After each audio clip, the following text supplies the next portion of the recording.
So for my annotated bibliography, what I'm going to be doing is researching this question.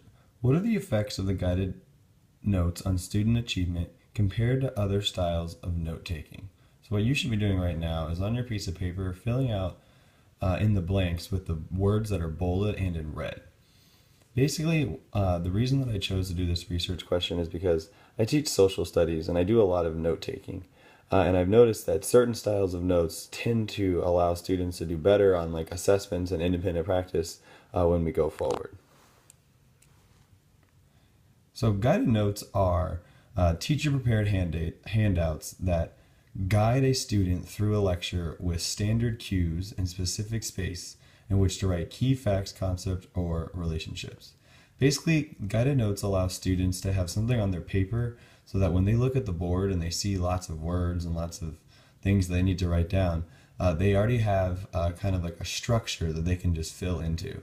This also really allows students to already feel successful because they already have things on the paper and now they just need to continue to add things. In addition, it also sort of helps with, well, I guess I'll talk about this on the next slide.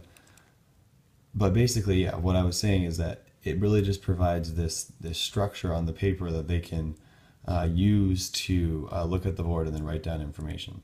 So here we go. Now I'm going to talk about some of the benefits. So guided notes really take advantage of one of the most consistent and important findings in new kind of educational research. And that's that students need to make frequent, relevant responses during a lesson. Because that will show that they are being much more active in their learning rather than students who are just passively writing things down and not having to actually answer anything. So when you use guided notes, it almost like sets the framework where they are completing work, like they are putting in correct answers into the blanks, and that allows them to feel like they are being successful and being active learners rather than passive listeners and passive learners. Guided notes also has a lot of other advantages. Specifically one that I found with one of my students. I'll call his name Davis just to kind of protect his name, but he is a student that I have in my class that really struggles with taking notes. As soon as we see him to take notes, he puts his head down and completely collapses and does not want to really do anything.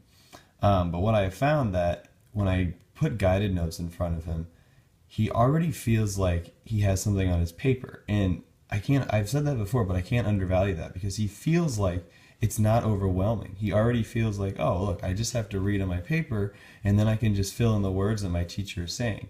And then when I ask him questions, rather than him having to look at the board and maybe get a little bit flustered, he can already look at his paper and answer questions from that information. I mean, really with him too, it's that he's not really he's pretty intelligent. It's just the fact that he gets overwhelmed